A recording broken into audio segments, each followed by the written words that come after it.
در شرایط جهانی‌شوی و رشد با سرعت علم و تکنولوژیا، نقش دانش و تفکر علمی در تشکل جامعه بیش از هر وقت دیگر اهمیت کسب نموده است. امروز دولت‌های موفقند که به نیروی ذهنی، کشفیات و نوآوری‌ها تکیه می‌کنند. جمهوری تاجیکستان نیز در پرتو سیاست معرفت پرورانه و توجه پیوسته به ساحه علم کوشش به خرج می‌دهد تا زمینه‌های رشد استوار و رقابت‌پذیر را در همه بخش‌ها تأمین نماید. محض توسط علم و معرفت، ساحه‌های گوناگون اقتصاد، صنعت، کشاورزی، طب، معارف و تکنولوژی رشد یافته، زمینه زندگی شایسته جامعه فراهم می‌گردد.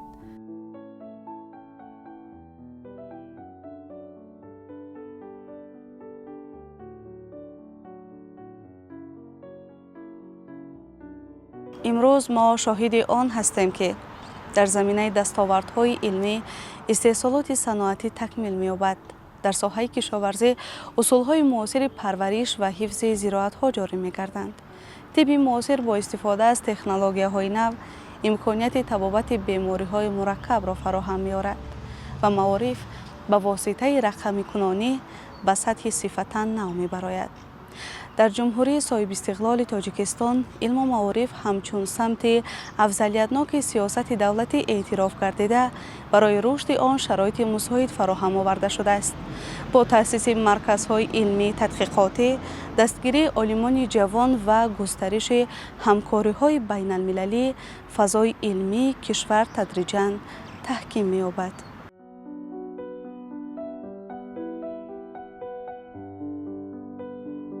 امروز عالمان تاجیک در ساحه‌های گوناگون از جمله فیزیک، شیمی، بیولوژی، طب، تکنولوژی‌های اطلاعاتی و علم‌های گومانیتری به نتیجه‌های نظررس نائل گردیده در معرفی علم ملی در عرصه بین المللی سهمی ارزنده می‌گذارند. مخصوصاً توجه جوانان به علم و اشتراک در آزمون المپیادهای سطح بین المللی نشان می‌دهد که نسل نورس ادامه دهنده عنعنه‌های علمی ملت می باشند.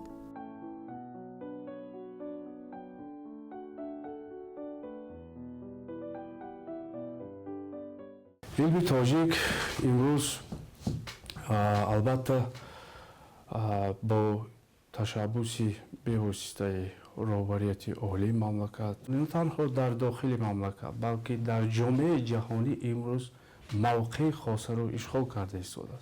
امروز البته عالمان ساحوی ما چی در سمت اقتصاد است یا دیگر سمت‌های علاهیده علم‌ها بیرون از جمهوری معروف گشتند و معرفگری ملت و دولت گشته ایستادند.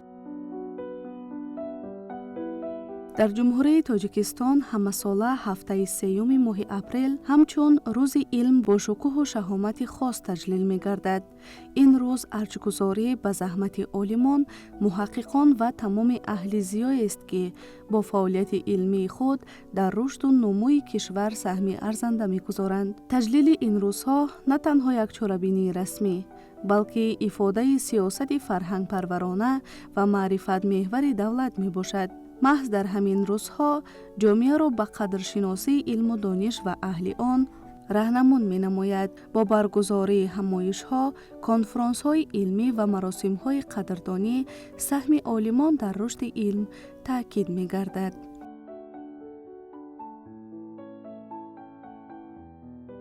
همه ساله در جمهوری تاجیکستان هفته سیوم ماه اپریل هفته علم جشن گرفته می شود. در دایره روز علمی تاجیک و هفته علم تمام آموزگاران و استادان کوشش میکنند که همین کارهای علمی تحقیقاتی که در طول سال آنها انجام میدهند با یک مواد، یک مقاله خوب، یک مقاله تحلیلی روی کار آورند، چاپ کنند و مهنت سالانه خود را با مردم تاجیک پیشنهاد کرده باشند. در جهان ما زندگی کرده ایستادیم که به رشد بخشیدن و ساحه مخصوصا علم و معارف کاری کرده نمیتونیم. تمام اون کشور و اون دولت هایی که امروز ما در سطح بالا رشد آنها را میبینیم در اصل دیده ایستادیم که از معارف است، از علم است و از اینواسیون. هر نفری که صاحب دانش خوب است، صاحب کسبیتی بلند است، صاحب همون خیردی بلند است، او اصلا در جای در نمیماند و در شرایط امروزه برای این گونه نفرها همه گونه بازارهای مهنت کشوده است. هم تاجیکستان و جهان و طلبات به همین گونه شخصیت های دارای علم و دانش و کسبیت همه روزه می افزاید.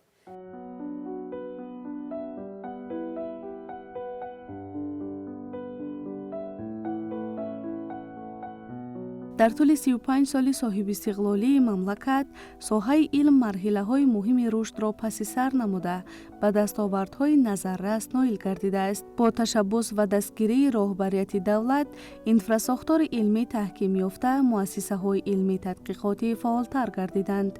имрӯз марказҳои илмӣ бо таҷҳизоти муосир муҷаҳҳаз гардида имкониятҳои таҳқиқотӣ густариш ёфтаанд.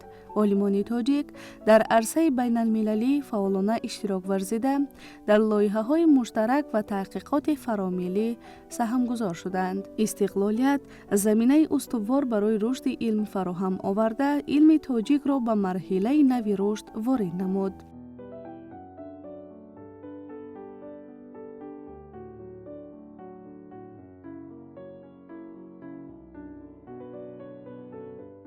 шоир Фаридун Атор бисёр хуб мегӯяд ки илм агар андак бувад хораш мадор. агар мо танҳо ба ҳамин як мисраи шеър назар афканем, воқеан ҳам имрӯз ҳар як нафаре ки соҳиби илм аст, соҳиби як маълумот аст, ман боварӣ комил дорам дар ҷомеа хор намешавад ва он нафар метавонад як мақому манзалати худро пайдо кунад, яъне ки ҷомеа ӯро эътироф мекунад. инсони соҳиб илм ҳамавақт обрӯманд аст ва илм ин як заминаи асосии эҳтиром пайдо кардани инсон дар ҷомеа мебошад. танҳо ҳамун имрӯз вақте он расидааст ки аллакай ҷомеа инсонҳоеро эътироф мекунад ки вай соҳиби илм аст. имрӯз вақте он расидааст ки ҷомеа нафаронеро эҳтиром мекунанд ки вай тавонистааст бо як анамун донишу малакаи худ як мақомеро пайдо карда тавонад. олим ба воситаи илмаш метавонад ки худро дар арсаи умуман ҷумҳуриё дар арсаи ҳамин соҳаи худ муаррифӣ кунад.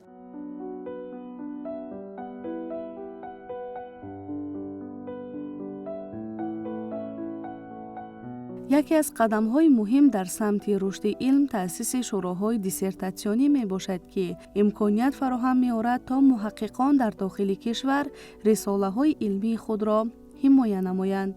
ин иқдом барои кам намудани вобастагӣ аз марказҳои хориҷӣ ва рушди мустақили илм аҳамияти бузург дорад. дар натиҷа шумораи олимони ҷавон афзоиш ёфта, мактабҳои илмии миллӣ устувортар мегарданд. ин раванд инчунин ба баландбардоштани сифати таҳқиқот ва рақобатпазирии илм мусоидат мекунад. шуроҳҳои диссертатсионӣ пояи ташаккули насли нави олимон буда, мустақилияти илмии кишварро таҳким мебахшанд.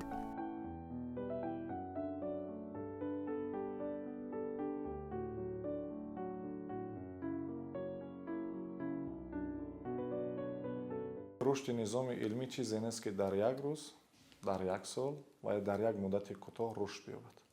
барои ташаккули низоми илмӣ ва ба истеҳсолот бурдани ҷаҳонбинии илмӣ муддати фароғ лозим аст.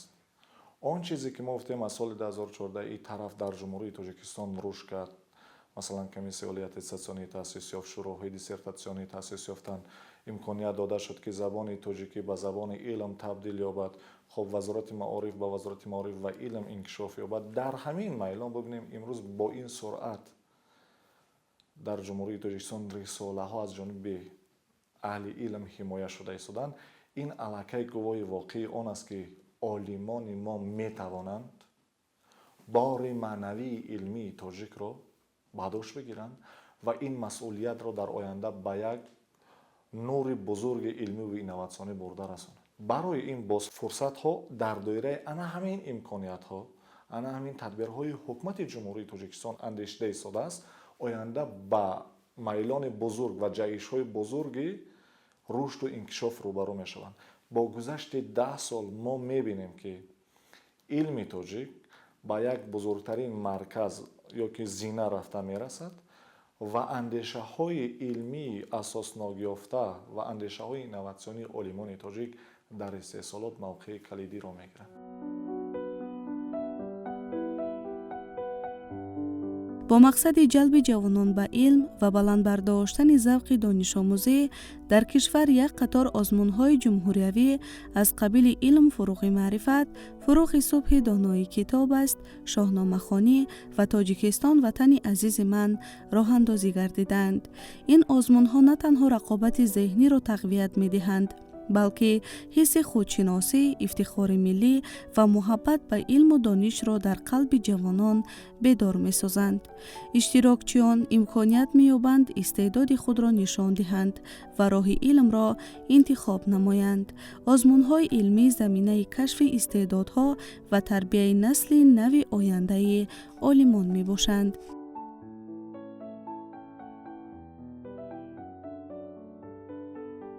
اینقدر چورابینی‌های سطحی بین‌المللی از قبیل آزمون‌هایی که پیشوای معظم ملت برای مردم ما پیشکش کردند، همه بهره بلند شدن و سوادناک شدن جامعه است.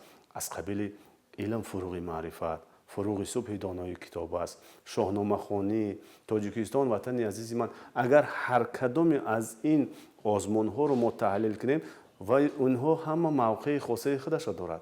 ببینید علم فروغ معرفت در اینجا تنها علم که اینوواسیا رو میخواد، یعنی نوآوری رو میخواد. چیکار کنیم که توسط آموزش و تعلیم گرفتن ما توانیم به جهانیان، به مردم تاجیک خود یک نویگری علمی رو بخشیم. یک نویگری نه که در علم، بلکه در استحصالات، در کارگاه، کارخانه، حتی در اداره کنی هم.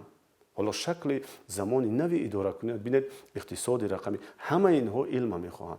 اگر با فروغ صبح دانایی کتاب است اندیشه کنیم، در اونجا همه دانشمندند. چرا که زیاد نفرانی میبینید که از صدها و از 200 نامگوی زیادی بیشتر کتاب ها رو مطالعه کردند و هر نفری که بیشتر مطالعه کتاب میکند ذهنی ذکی دارد، اندیشه خوب دارد، دانش قوی دارد، هر کجای برود اون بالا هست. اگر ما با تاجیکستان وطن عزیز من به این آزمون نظر کنیم و یک جهان دیگر است و شاهنامه خوانی من فکر میکنم از زمان قدیم، از زمانی که یعنی حکیم فردوسی این کتاب رو یعنی تیار کرده است، تهیه کرده است و پیشنهاد کرده است، فکر میکنم تا امروز نقش خودش را گم نکرده است. و ببینید که بار دیگر پیشوای معظم ملت کلاسیکان ما رو، یعنی بزرگان ما رو زنده کردند و برای تمام مردم تاجیک این اثرهای بی‌زوال رو چاپ کرده، تحفه کردند و در مجموع علم در اصل شخصیت رو میسازد. تأسیس شبکه تلویزیونی علم و طبیعت اقدامی مهم در سمت معرفی دستاوردهای علمی و شناس نمودن جامعه با فعالیت عالمان تاجیک به حساب می رود. این شبکه طی 5 سال فعالیت برنامه‌های گوناگون علمی تحقیقاتی آماده نموده موضوعهای مهم علمی را با زبان فهما پیشنهاد می کند. این اقدام برای بلند برداشتن معرفت علمی اهالی نقش مهم دارد.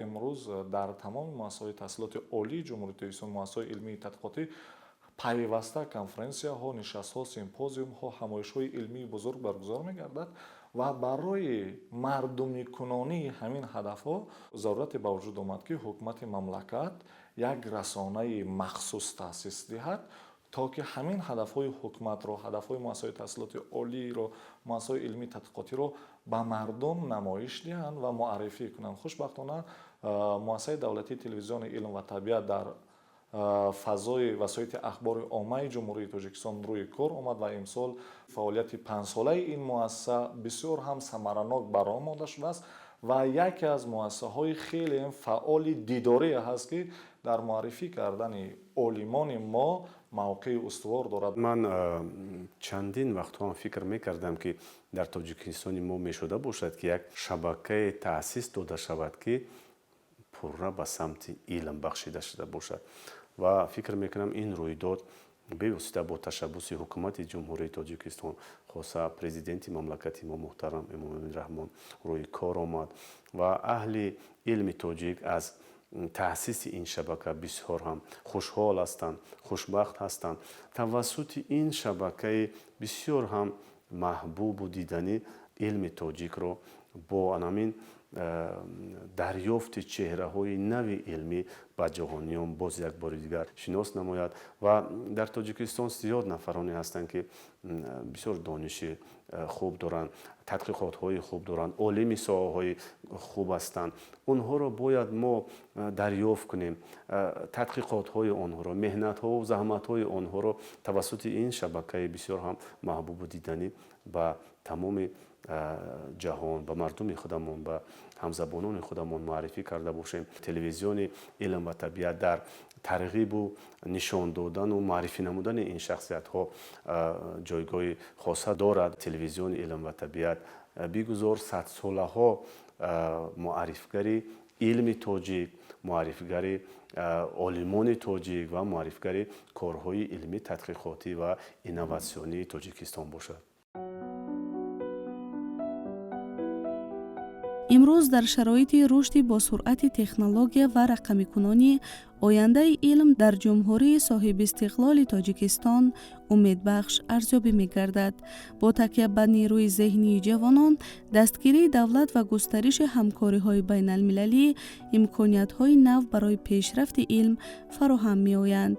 рақамикунонӣ, инноватсия ва таҳқиқоти муосир метавонанд илми тоҷикро ба сатҳи ҷаҳонӣ бароранд.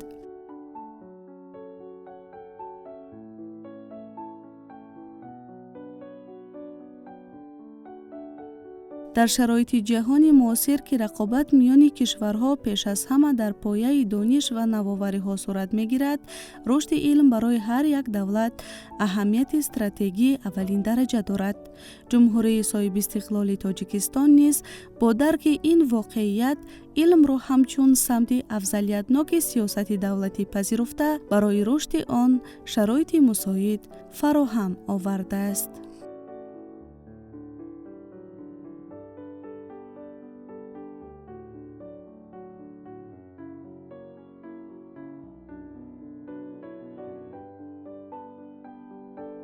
واقعاً علم چراغ راهنمای ملت است و رشد آن کفیل پیشرفت استوار جامعه می باشد. هر یک دستاورد علمی قدم است به سوی آینده درخشان. پس احترام به علم و قدرشناسی عالمان احترام به آینده ملت است.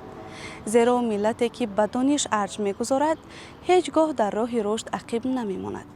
تنها با تکیه به علم و معرفت و احترام به اهل آن می‌توان جامعه پیشرفته، استوار و رقابت پذیر بنیاد نمود.